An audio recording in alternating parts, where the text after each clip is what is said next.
कहाँ बतिया उतर सर कहाँ बतिया उतर अरे सर तू तो कहले के जाते दुकानी पर झूठ बोल के आके जो बतिया उतर हम स्टूडियो में सर सब लाइट उट लगा के सर वीडियो ब्लॉग शूट करत नहीं है।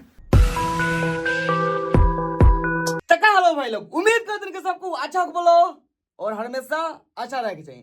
तो भाई लोग ये वीडियो में तो हम लोग के बहुत एगो इंपॉर्टेंट हम बात कहेला बानी जौन के सुनल तो हम लोग का बहुत जरूरी बावे। तो ऐसे कहते हैं भाई लोग ये वीडियो के जरूर शुरू से अंत तक ले देखिए लो। भाई लोग बहुत मिस करते हैं यार, देखा तो लोग कैमरा है फेकल बावे ओकर बाद से है कीबोर्ड बावे, हमार मॉनिटर है जो हम एडिटिंग करनी है, हमार सीपीयू हवे और यहाँ लाइट दुगो जला के इंट्रो मरनी अभी ठीक बावे। प्लस ई जगह एक कुर्सी देखत रहो, ई मतलब ई कुर्सी पर बैठ के शूट रोस्ट वीडियो बनावत रहनी है और नहीं तो यहाँ खड़ा होके बनावत नहीं है। भाई लोग देख सकत रहो हमार सिल्वर प्ले बटन और गोल्डन प्ले बटन, यहाँ भी एक कैमरा बावे।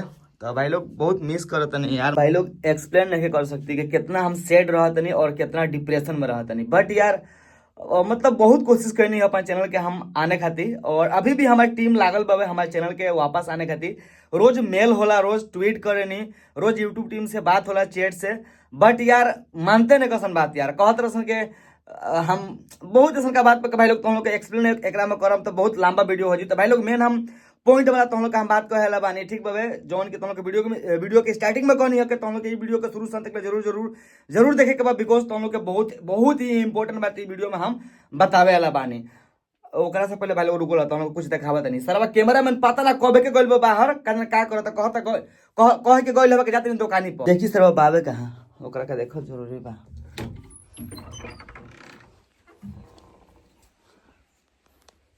भाई लोग लिटरली कहते नहीं यार, कसम से कहते नहीं ना, सरवा हमरा से कहला के जाते नहीं दुकानी पर आ सरवा बहरी बैठ के माल से बतियावता। तो हम लोग लाइव देखावत नहीं, लाइव प्रूफ देखावत नहीं, साला कहीं ना कहीं वीडियो कॉलिंग कर लेबा हम कंफर्म नहीं की। और भाई लोग देखो लो कगो लोग नाटक करते नहीं, देख लो दरवाजा हमारे बंद बा ठीक बाबे और हम ओकरा के जब बहरी गनी तो देख लेनी हो बैठ के, मतलब हम ई कंफर्म नहीं की कि अपन माल से ही बतियावता ना कहाँ बतियावता, कोनो दोस्त से भी बतिया सकत हुई। तो हम लोग लाइव वगैरह पकड़ के देखावत नहीं सरवा वो कौन चीज करत है रियल कैमरा से हमको देखावत नहीं। रुको लो खुल जो आराम से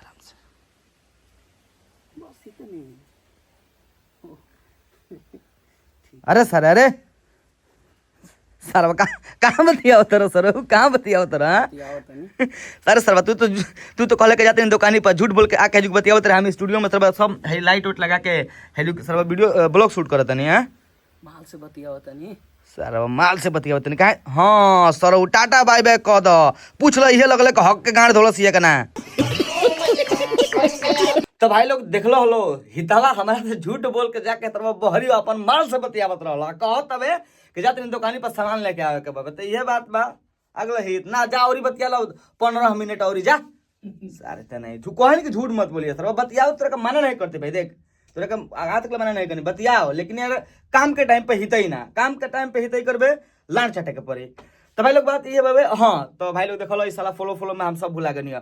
तो तुम लोग से जौन मेन बात कहेला रहनी है ना जौन इंपॉर्टेंट बात रहल हवे ए कैमरामैन एगो काम कर मोबाइल तर बैक कैमरा कर, इससे भाई लोग हाथ दुखत हवे यार, हमार आदत नहीं के ए तरी मोबाइल के हाथ में ब्लॉग बनावे के। तो भाई लोग हम रियल कैमरा से तुम लोग को सब जौन भी हमारा प्रॉब्लम बावे आ जौन खातिर ब्लॉग बनावत नहीं आई मीन जौन इंपॉर्टेंट बात खातिर ब्लॉग बनावत नहीं सब तुम लोग का हम रियल कैमरा से बतावत नहीं। तो भाई लोग कोई इंपॉर्टेंट बात ई बावे जैसे कि तुम लोग का पता हो हमार ऑलरेडी पहले से ही 3 गो यूट्यूब चैनल रहल हवे, क्रेजी नंबर 1 द क्रेजी टीम जोना पे तुम लोग वीडियो देखत रहलो। ओकर बाद से और एगो चैनल हमार रहल हवे हमर वाइफ के जौन की चैनल हमार हैक हो गए रहे और चैनल का हम रिकवरी भी ना कर सकनी।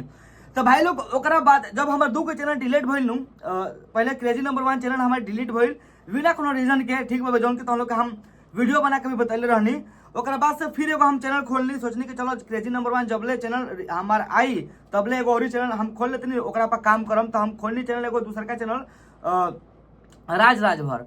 तो ओकरा पर भी 3-4 गो वीडियो हम डालले रहनी, हमार एगो वीडियो वायरल हो गए रहे खान बाबा के ऊपर हम रोस्ट वीडियो बनले रहनी।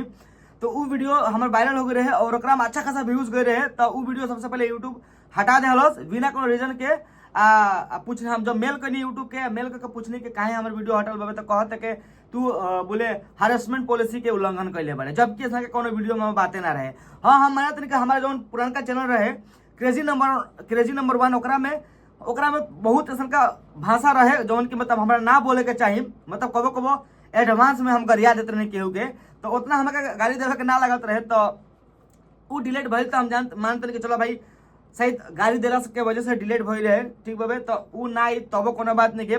लेकिन भाई लोग जब दूसरा का हम चैनल खोलनी राजभर के नाम से, लगभग 6-7 दिन के अंदर 10 दिन के अंदर में ओकरा पर 25-26 हो जैसा सब्सक्राइबर हो गए लोग। कहीं से ओकरा पर एगो वीडियो हमें वायरल कर रहे हैं, जब खान बाबा के हम रोस्ट कर रहनी। खान बाबा का ना बाबा खान कुछ रहे, बाबा खान रहे का, हाँ बाबा खान नाम रहे। तो ओकरा पर रोस्ट करनी जौन पवन सिंह के अगेंस्ट में उल्टा पुल्टा बोले रहे, तो हमारे वीडियो वायरल चल गए रहे। तो सोचने कि चलो भाई पुराना चैनल जब तक नहीं खावा तब तक ओकरा पर काम करम। साला वह चैनल हमार 15 दिन के अंदर में जब हमारे वीडियो ओकरा पर वायरल जाए लगा, तो वह चैनल हमारे यूट्यूब हटा दिलस, मतलब डिलीट कर दिलस। ओकरो का जब हम ओकरो खातिर रिकवर करे खातिर जब हम मेल करनी यूट्यूब के, तो कहते हैं कि सेम पुराना जौन पॉलिसी के तू वायलेशन कैले बड़े, सेम वह वायलेशन इहो चैनल पर तू कैले बड़े, तो तोर चैनल हमने को वापस ना कर सकल जी, ठीक बाबे। तो बाद में हम बहुत सोचनी है समझनी है, और अभी भी भाई लोग हमारी टीम लागल बाबे वो दोनों चैनल के रिकवर करे में। तो हम कंफर्म नहीं किए, लेकिन हाँ भाई लोग 100 में से 80% या 80% चांस बाबे के वो चैनल हमारा आ सकता है।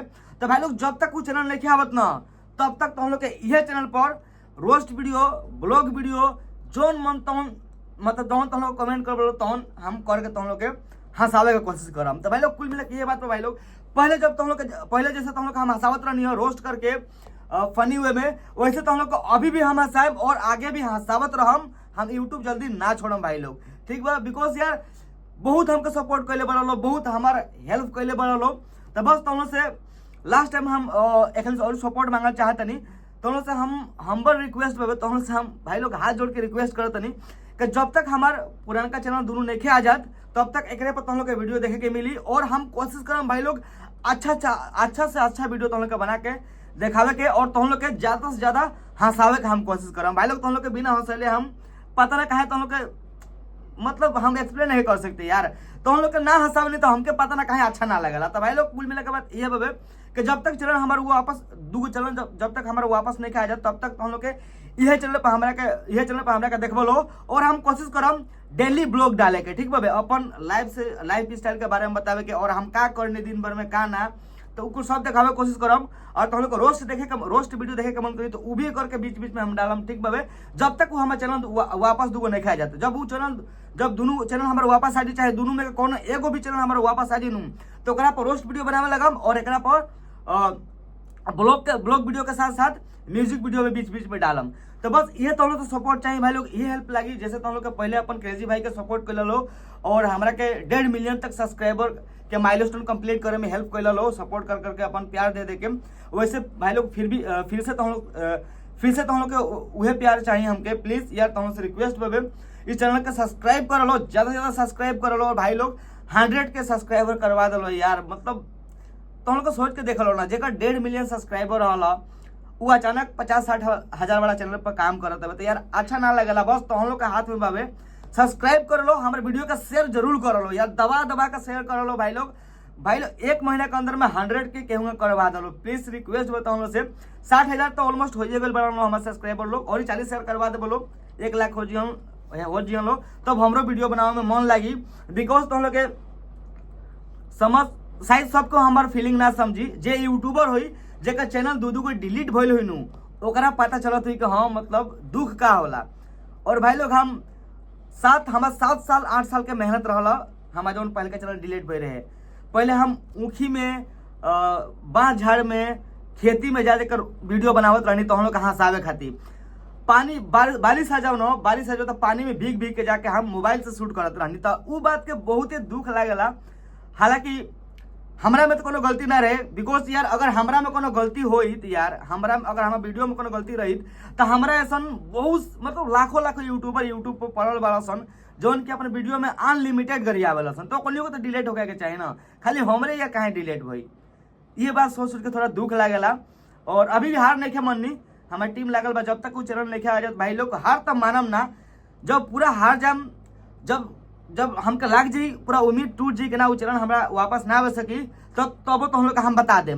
जब तो हम लोग का हर चीज अपन हम शेयर करनी, अपन लाइव से रिलेटेड जितना भी हमारे संग कुछ होला सब कुछ तो हम लोग का बतावे नहीं, तो वो भी हम बता दें चैनल, वो भी हम बता दें 1 महीना के अंदर बता दें तो हम लोग के कि हमारे चैनल वापस आई कि ना आई। तो भाई लोग तो हम लोग से हाथ जोड़ के फिर से रिक्वेस्ट करो तो नहीं, प्लीज यार इस चैनल का सब्सक्राइब कर लो और 100 के जल्द से जल्द करवा दो, 1 लाख सब्सक्राइबर करवा दो, ताकि हमरो काम करे में मन लगो और तो हम लोग को फिर से आशा आई।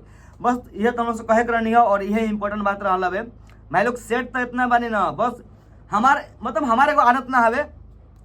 बहुत ऐसा का यूट्यूबर होला जेकर चैनल डिलीट हो जी, जेकर इंस्टा आईडी डिलीट हो जी, अब आके कनी के लगिए से रोवे गावे कहियो से हमार जिंदगी बर्बाद हो गई, हमार हाई बर्बाद हो गई, हमार चैनल डिलीट हो गई। हमरा रोए ना वाला भाई लोग, ठीक बा। हमरा अपन ऊपर कॉन्फिडेंट बा, अपना टैलेंट के ऊपर भाई हमारा भरोसा बा। तो हमारा फेस वैल्यू बा, आज नहीं तो कल फिर से हम वापस कम बैक कर लें, वापस फिर से हम 1 मिलियन सब्सक्राइबर कर लें। बट हाँ भाई तो हम लोग का सपोर्ट चाहिए, तो हम लोग का प्यार चाहिए। अगर तो हम लोग का चाहबो तो भाई लोग 1 मिलियन का फिर से सिर्फ 5 मिलियन सब्सक्राइबर हम कर दें, बाकी तो हम लोग का हाथ सवाल ना छोड़म, ठीक बाबे। दिल में तो भाई लोग बहुत दर्द बा यार, बिकॉज तो हम लोग के सामने हंसत नहीं, वो हमके ही पता बाबे। जेकर 1.5 मिलियन वाला चैनल सब्सक्राइबर जेकर 1.5 मिलियन वाला चैनल डिलीट हुई, तो भाई लोग को सोच सकते लोग का बीतत हुई ओकरा ऊपर। बस हम ना सोचनी कि हम लोग के सेड करी, तो हम लोग के दुख में राखी, बिकॉज हम जानते नहीं कि हमारा का चाहेला बहुत सारा ऐसा का लोग बाबे कि हमार दुख ना देखल चाहेला। तो बस सोचने कि तो हम लोग के जैसे पहले से हंसावते ऑनलाइन बने वैसे हमेशा हंसाए, जौन दुख हुई जौन प्रॉब्लम हुई खुद हम सह लेम यार। बस तो हम लोग को सपोर्ट चाहिए, तो हम लोग के जैसे पहले हमारा का सपोर्ट करते रहो ये क्रेजी भाई के अपन, वैसे तो हम लोग के फिर से सपोर्ट कर लो भाई लोग। 2 मिलियन सब्सक्राइबर करके दिखा दे। बस भाई लोग ये कहे कर सबसे इंपॉर्टेंट बात ये रहा है, चैनल के सब्सक्राइब जरूर करिए, भूलिए मत। और भाई लोग बेल आइकन के ऑल में प्रेस कर दियो, ताकि हम जब भी नौकरी वीडियो अपलोड करें सबसे पहले तो हम लोग मिले जी फिर से एक नेक्स्ट ब्लॉग में तड़कता भड़कता में। तब तक के लिए बाय।